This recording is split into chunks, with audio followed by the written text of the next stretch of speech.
Brought to you by Agilus Diagnostics.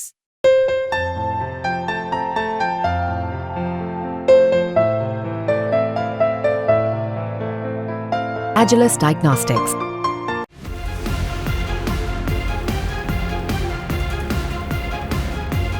रूस के साथ भारत की दोस्ती को लेकर फिर एक बार ऐसा बयान आया जिसके बाद चीन में खलबली मच गई है। रूस ने भारत के साथ दोस्ती को लेकर फिर एक बार अपनी प्रतिबद्धता जाहिर कर दी है। प्रधानमंत्री नरेंद्र मोदी के यूक्रेन दौरे के बावजूद भी भारत और रूस के संबंधों में कोई अंतर नहीं पड़ा।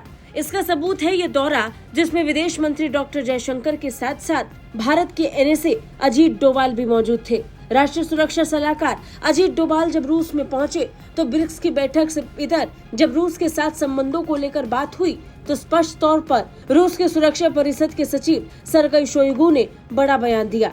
उन्होंने अजीत डोभाल के साथ बातचीत में कहा कि भारत और रूस के संबंध प्रभावी और विश्वास आधारित संबंध है।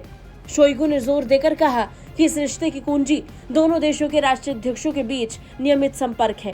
उनका कहना है कि व्लादिमीर पुतिन और प्रधानमंत्री नरेंद्र मोदी के बीच में जो लगातार बातचीत होती है, उसके जरिए से भारत और रूस के संबंध लगातार मजबूत हुए हैं।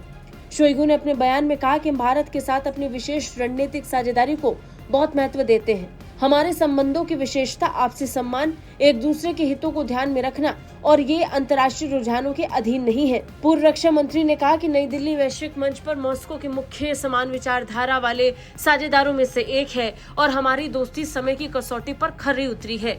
पिछले 2 सालों में ऐसे कई मौके आए जब पश्चिमी देशों की तरफ से भारत पर कई तरीके के दबाव बनाए गए, लेकिन भारत और रूस की सबसे खास बात यही है कि इस पर इसे लेकर कोई प्रभाव नहीं पड़ा।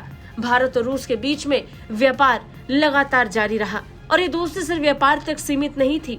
इसके अलावा भी विभिन्न क्षेत्रों में सामाजिक लिहाज से दोनों देशों ने अपनी दोस्ती को और मजबूत किया। शोइगु और डोभाल के बीच बैठक सेंट पीटर्सबर्ग में ब्रिक्स और ब्रिक्स प्लस के उच्च स्तरीय प्रतिनिधियों की बैठक के दौरान हुई। बातचीत के दौरान रूसी सुरक्षा परिषद के सचिव ने कहा कि 8 और 9 जुलाई को मॉस्को में आयोजित रूसी भारतीय नेताओं के बीच द्विपक्षीय शिखर सम्मेलन ने दोनों देशों के बीच सहयोग की नई संभावनाओं को रेखांकित किया। यह सर्गेई शोइगु प्रधानमंत्री नरेंद्र मोदी के रूस दौरे का जिक्र कर रहे थे। बता दें, प्रधानमंत्री नरेंद्र मोदी जुलाई के महीने में रूस का दौरा करने पहुंचे थे और इसके ठीक 1 महीने बाद उन्होंने यूक्रेन का दौरा किया। रूस और यूक्रेन के बीच बातचीत को फिर से स्थापित की जा सके, इसे लेकर भारत एक महत्वपूर्ण भूमिका निभा रहा है, जिसे लेकर रूस भी काफी उत्साहित है और इन सब के बीच में भारत और रूस की दोस्ती लगातार मजबूत हो रही है। ब्यूरो रिपोर्ट, भारत तक।